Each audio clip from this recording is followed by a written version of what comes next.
자, 저 들어왔어요. 우리 2부죠. 2부에는 요 부동산 분류, 그 다음에 부동산 특성, 요거 중심으로 제가 들어가겠습니다. 자, 일단 부동산 분류는 누구든지 맞춰줘야 되는 겁니다. 그러나 항상 시간을 빠르게 맞춰줘야죠. 그러면 7번 다 봤더니 상호간이라고 되어 있어요. 상호간. 그럼 100%죠.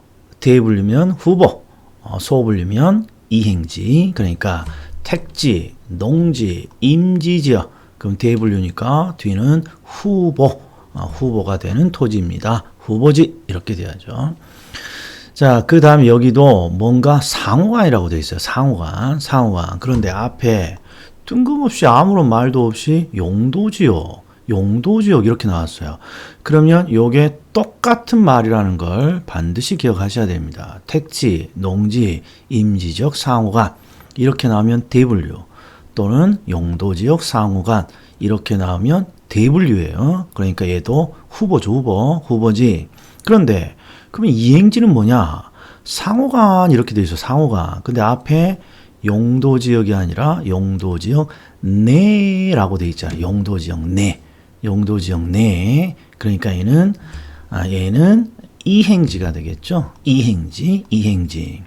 그래서 지금 이 세 가지가 우리 시험에 가장 많이 나오는 형태예요. 그런데 자, 언젠가는 모의고사에 한번 나올 거예요. 언젠가는. 후보지와 이행지의 특징은 용도가 변화되고 있는 과정에 있는 토지잖아요. 용도가 변화되고 있는, 그러니까 전환 또는 변화되고 있는 이렇게 되는데 가끔씩 모의고사에 전환된 이렇게 나온다고. 전환된. 그럼 변화가 끝난 토지잖아요. 변화가 끝난 토지. 그러면 후보지와 이행지라는 용어를 쓰지 않는다. 반드시 언젠가 모의고사에 한 번은 나올 거예요. 3월달은 안 나와. 그러니까 기대하지 마시고 언젠가 한번 나온다. 자, 그리고 여기 보면 낮이에요. 낮이는 홀가분한 토지인데 정확히 말하면 제한이 없어서 홀가분한 토지예요. 제한이 없어서 홀가분한 토지. 근데 어떤 제한이 없니? 그러면 건물 등 정착물, 그 다음에 사법상의 제한. 요 두 가지가 없는 토지죠. 두 가지가 없는 토지. 자, 그래서 중요한 게 있어요. 우리 토지에는 제가 강의 중에 이런 말을 했습니다. 토지에는 세 가지 제한이 있다 그랬어요. 세 가지. 그 첫 번째가 뭐냐? 나는 토지를 지금 이용하고 싶은데 내가 원하지 않는 건물이 있으면 이건 제약이에요. 토지 이용의 제약. 그 다음에 또 나는 지금 당장 써야 되는데 나보다 선순위의 임차권, 먼저 설정된 임차권, 선순위의 지상권 등이 있다 이런 말이에요. 그럼 이것도 제약이죠. 그런데 이 제약을 뭐라 그러냐?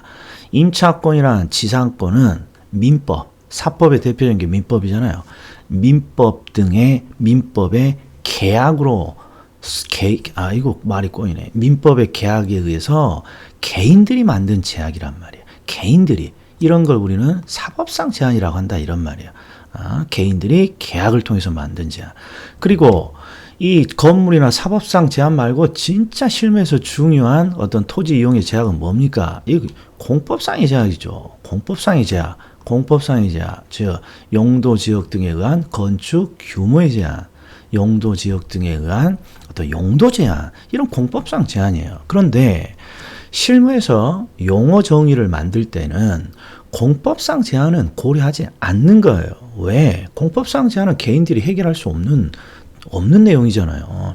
그래서 실무에서 낮이라 그러면 개인들이 해결할 수 있는 어떤 제약들 중에 두 가지, 건물과 사법상의 제한이 없는 토지, 이걸 우리는 낮이라고 부르는 거죠. 자, 그래서 공법상 제한이라는 표현이 나오면 얘는 낮에 대한 논점이 아닌 거예요. 낮에 대한 논점이. 공법상 제한은 개인이 해결할 수 있어요, 없어요? 절대 해결할 수 없어요. 그러니까 우리나라에서 공법상 제한을 받지 않는 토지이다. 이런 표현이 나오면 무조건 X란 말이에요. 무조건. 나지고 뭐고 상관없다. 이런 거야. 나지고 뭐고. 그래서 요건 나지의 논점이 아니라 공법상 제한이란 말이죠. 개인이 해결할 수 없는 거야. 따라서 공법상 제한을 받지 않는 토지? 이건 무조건 틀렸다고 미스터 국이 그랬어. 이렇게 가야 된다는 거야. 자, 부동산학에서 공법상 제한을 받는다. 그럼 무조건 맞고, 공법상 제한을 받지 않는 토지가 있다. 그러면 무조건 틀렸다. 이렇게 하시면 되는 거예요. 자, 이게 작년 30일의 기출이에요. 30일의 기출. 30일의 기출 왜 넣어놨냐 그러면 실수의 이유를 보죠. 실수의 원인. 자, 이런 거예요. 나지, 쉬운 개념이에요. 그래서 건물이 없고, 건물 등 정착물이 없고, 사법상의 권리가 설정되지 않았구나 하고 하고 갔다 이런 말이에요. 왜? 키워드만 내가 보고 싶은 거 보고 갔다는 거지. 내가 보고 싶은 것만. 그랬는데 어디에? 공법상 권리라는 게 있단 말이에요. 이게. 얘는 들어가면 안 된다는 거죠. 나지정에. 그래서 이 지문은 틀린 지문입니다. 그래서 이걸 왜 넣어놨니? 실수의 원인이에요. 실수의 원인. 그래서 요 7번의 주제는 토지 용어 중에 우리가 그나마 실수하는 대표적인 거예요. 실수하는 대표적인 거. 자, 그 다음에 이제 보자고요. 키워드 중심으로 주거상업 공업 나오면 바로 택지.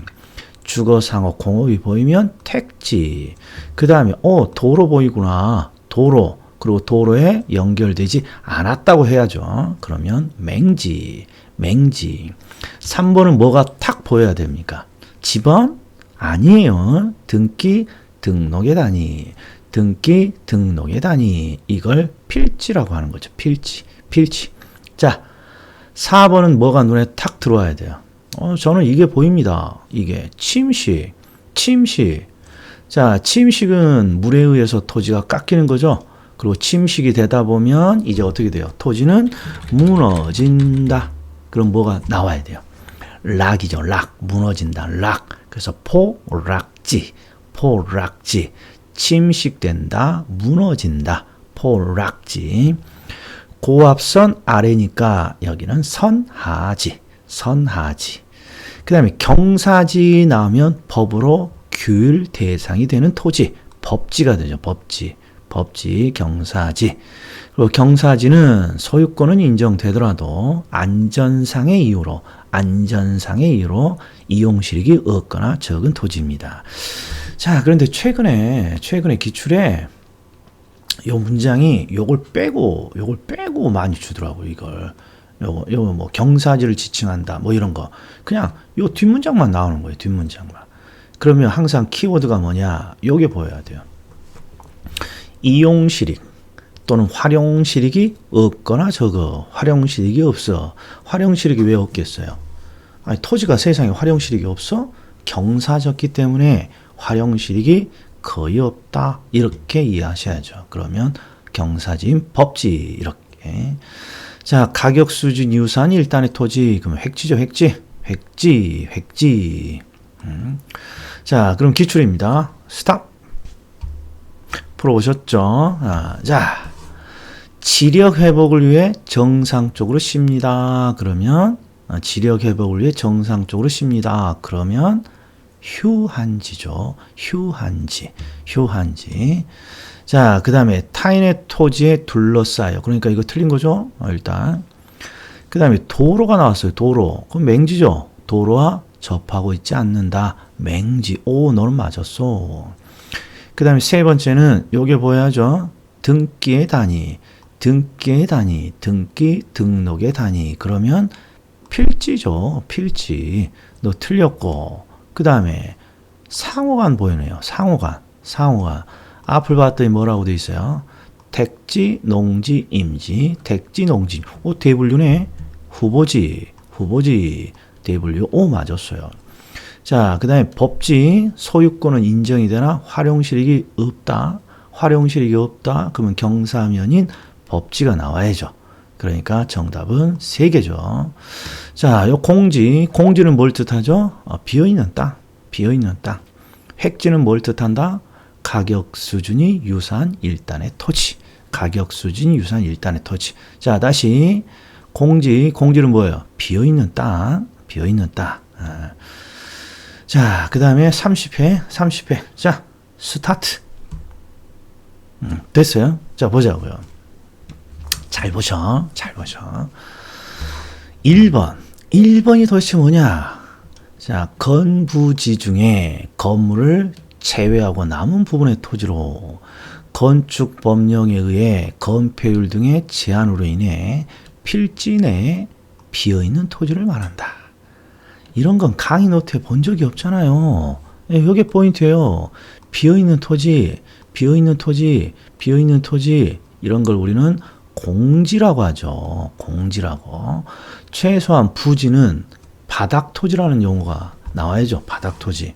그래서 1번 같은 거 주의하셔야 돼, 이게. 이 공지를 설명하는 용어가 나오면 다양하게 설명이 돼요. 그래서 요 비어있는 토지다, 비어있는 땅이다, 이런 표현이 나오면 공지라고 해주셔야 돼. 자, 그 다음에 2번을 읽으려고 봤더니 뒤가, 요걸 못 찾으면 안 돼요. 등기 등록의 단위. 이거 필지인데? 필지? X잖아요, X. 자, 그리고 빈지인데, 과거에는 소유권이 인정되는 전답 등이었으나, 어이구, 무너졌다, 침식되었다, 침식된다. 그러면 포락지죠. 포락지. 그 다음에 소유권이 인정되지 않는 바다와 육지 사이의 해변 토지 나오면 빈지. 해변 토지 나오면 빈지. 소지는 대지 등으로 개발되기 전 자연 상태 토지. 이게 소지죠. 그래서 정답은 5번입니다. 5번. 그러니까 항상 스피드 있게 정답을 찾는 연습을 해주셔야 돼. 자, 이번에는 자연적 특성과 빠생 현상인데 최근 출제가 얘가 난이도가 굉장히 쉽게 나오고 있어요. 예전과 다르게. 그러니까 자연적 특성이 중요한 게 아니라 항상 이 자연적 특성이 만들어낸 파생 현상, 이걸 자꾸 연상을 해 주셔야 된다겠어요. 그럼 보자고요. 자, 부동성은 연상 코드가 일단 외부 효과죠. 외부 효과. 이해는, 자, 외부 효과는 외부 환경에 영향을 많이 받는다는 건데, 왜 내가 외부 환경에 영향을 많이 받느냐? 내가 고정되어 있을 때. 나의 장소가 고정되어 있을 때는 주변 환경의 변화에 고스란히 영향을 받죠. 외부 효과. 그리고 부동성은 항상 장소라는 게 연상이 돼야 돼요. 장소의 다른 표현이 뭐죠? 지역이죠. 지역. 이게 지역적 시장 또는 시장의 국지는 특정 지역에 국한된다는 거예요. 국지는 특정 지역에 국한된다. 우리가 국지적 호우 이런 말 쓰잖아요. 그리고 현장활동, 임장활동. 그래서 부동성은 왜 푸효과 하나 암기하고, 장소가 고정되어 있으니까 장소의 개념 뭐예요? 지역. 그리고 장소라는 현장, 임장활동. 이게 연상 기법이죠. 연상 기법. 자, 그 다음에 부증성은 양에 대한 문제라는 걸 놓치면 안 돼요. 양이 늘어나지 않는다.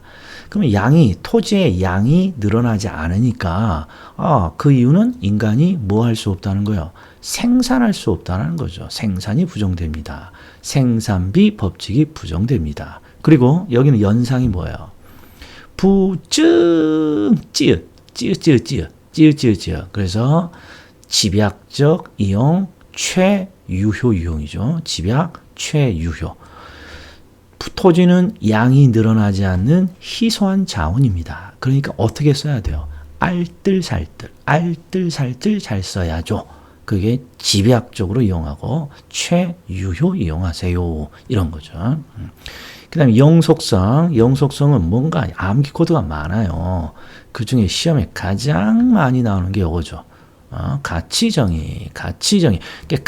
부동산의 특성에서 가치라고 뭔가 나오면 그냥 영속성이라는 거 돼 있으면 돼요. 가치라고 나오면.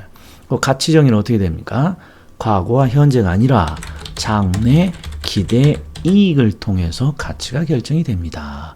요거였죠. 그러면 연상해보죠. 연상. 영속성 나오면 영감이라고 하죠. 영감. 영감. 그래서 여기 나와 있지 않지만 감가의 부정이죠. 감가의 부정. 영감. 근데 힘이 빠지면 영감 부르다가 영가 이렇게 된다고 했잖아요. 가치정의. 영감 또는 영가. 가치정의.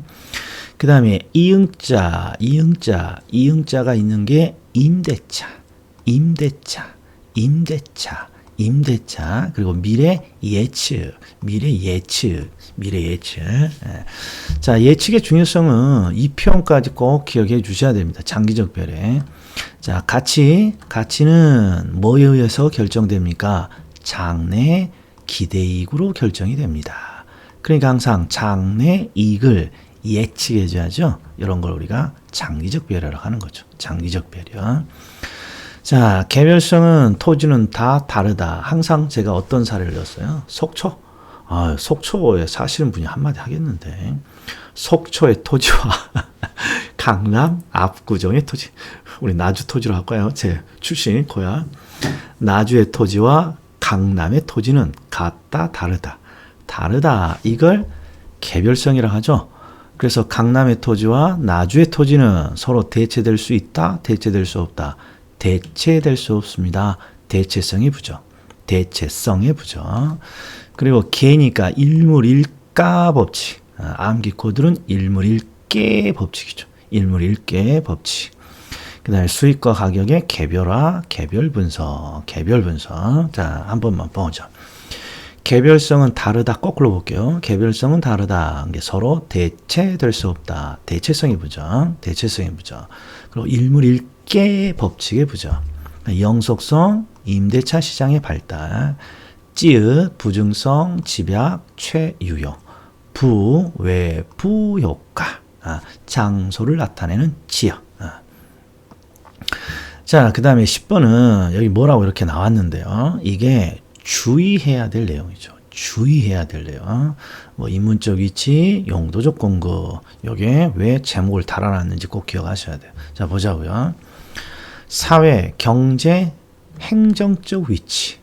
이런 걸 줄여서 우리는 인문적 위치라고 하는데, 이 위치는 장소 개념이 아니라 중요대 개념이라고 그랬죠. 그래서 제가 항상 써봐야 된다 했어요. 써보셨나요, 숙제? 마트에 간다.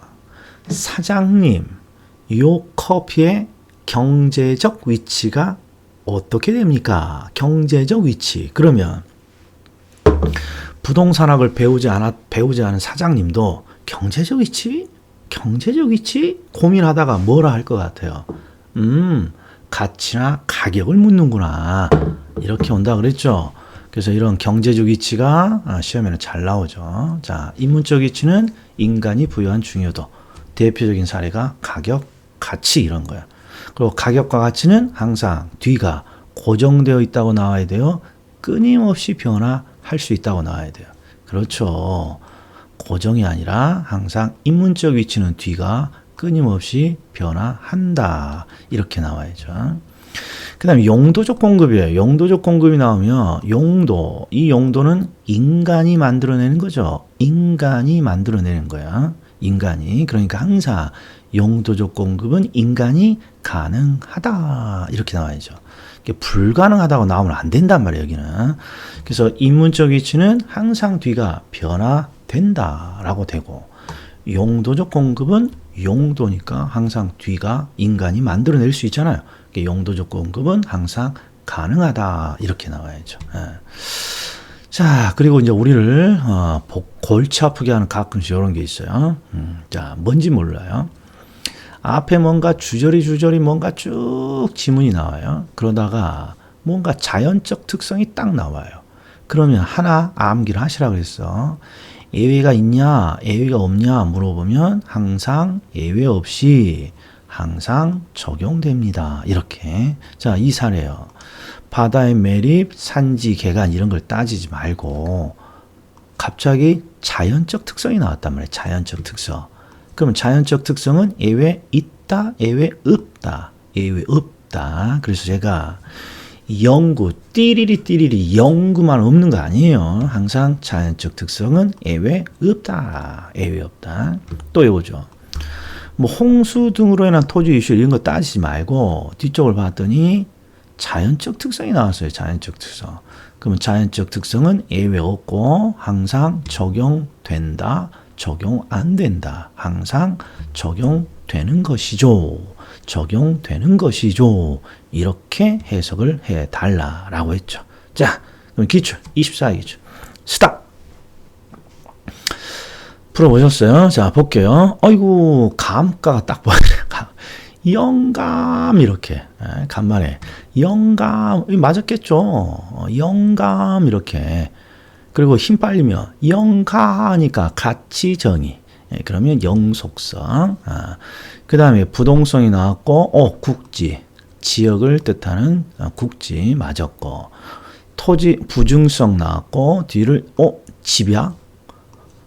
집약, 찌읒, 집약적 이용, 최유효 이용, 찌읒, 부중성.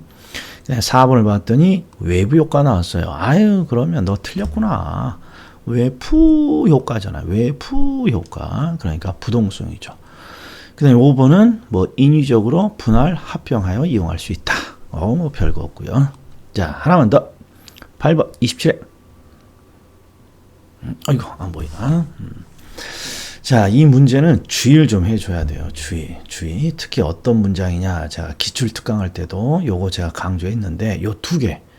요새 아주 잘 나와요. 중개사, 평가사, 중개사, 평가사. 아유, 계속. 일단 정답은, 자, 부동산 관리가 왜 중요합니까? 아니, 오래 쓰니까 관리가 중요하죠. 이게 영속성이에요, 답은. 영속성인데, 자, 요 문장 잘 보셔. 자, 우리 자본이득과 운용이익을 분명히 기억을 좀 하셔야 됩니다. 자, 볼게요. 부동산 투자는 두 가지가 있어요. 보유기간, 임대차 소득. 요걸 뭐라 그럽니까? 이걸 영업소득. 실무에서는 이걸 운영이익, 지금 운영소득 또는 운영이익이라고 그래요. 자, 그 다음에 기간 말 부동산 처분을 통해서 얻는 이득 있죠? 이득. 이걸 우리가 자본이득 이렇게 부르죠. 자본이득. 그래서 우리 가끔씩 자본이득세라고 나와요. 자본이득세. 이런 식으로 우리 시험에 나오면 얘가 그죠? 가격 상승으로 인한 가격 차익으로 얻는 이득이죠. 요걸 우리나라에서는 뭐라고 불러요? 양도소득세. 이렇게 부르는 거죠. 그래서 여기에는 두 가지 표현이 돼 있단 말이야. 자, 이 운영소득, 임대차 소득이라는 거예요. 그리고 자본이득 나오면 부동산 처분을 통해서 얻는 가격 상승의 이득. 자, 그럼 보세요. 여기 밑에. 가격이 하락해도 소모되지 않기 때문에 아니 그러니까 영속성이에요. 소모되지 않기 때문에 가격 상승을 기대해서 매각을 미룰 수 있다. 자, 부동산 등은 가격이 떨어져도 그냥 뭔 걱정이에요. 그냥 기다리면 오르겠지 하고 기다릴 수 있죠. 왜? 금방 소모되는 자산이 아니니까. 자, 그런데 그러다 보니까 어떤 이득을 얻을 수 있냐? 가격 상승의 이득을 얻을 수 있다 이런 말이에요. 자, 부동산은 소모되지 않기 때문에 가격이 오를 때까지 기다릴 수 있단 말이에요. 그래서 가격 상승의 이득인 자본이득을 얻을 수 있고 또 부동산은 영속적이기 때문에 임대차 시장이 발달되어 있죠. 그러니까 임대차를 통한 운영이익도 얻을 수 있다. 요게 정확한 해석이야. 자, 자본이득은 가격이 오를 때까지 기다릴 수 있기 때문이고, 운영이익이라는 임대차 이득은, 임대차가 발달되어 있으니까 그런 거죠. 그래서 항상 요새 잘 나오는 게 자본이득, 운영이득, 이런 게 나오면 무조건 영속성이에요. 영속성. 자, 하나만 더 볼까요? 자, 29회인데, 이게 좀 봐봐요. 요새 이런 게 가끔씩 나오는데, 부동산과 부동산의 소유권, 뭐 민법 문제야? 봤더니 토지 소유자는 법률의 범위 내에서 토지를 사용수익 처분할 권리가 있다. 이건 민법 규정이에요. 민법 소유권의 내용. 그 다음에 민법에서 부동산이란 토지와 정착물을 말한다. 요건 맞았네. 그 다음에 3번 토지의 소유권은 정당한 이익이 있는 범위 내에서 토지의 상하에 미칩니다. 토지 소유권의 범위죠. 토지의 소유권은 정당한 이익이 있는 범위 내에서 토지의 상하에 미친다. 자, 그 다음에 토지의 소유권 공시방법은 등기입니다. 이건 우리를 무시하는 지문이고, 자, 그리고 5번을 봤더니 정착물 중 토지와 독립된 물건으로 취급하는 것은 없다. 틀렸죠? 독립정착물이 있잖아요. 독립정착물. 그래서 5번이 틀린 거죠. 즉 이런 형태의 어떤 민법 규정도 잘 나온다는 거. 그래서 1번하고 요 2번, 3번 요 두 가지 정도는 눈여겨보시기 바랍니다. 자, 여기까지였어요. 자, 다음에는 경제론인데 경제론이 아주 고민스럽습니다. 어디까지 제가 숙제를 낼지. 자, 다음에 뵙겠습니다.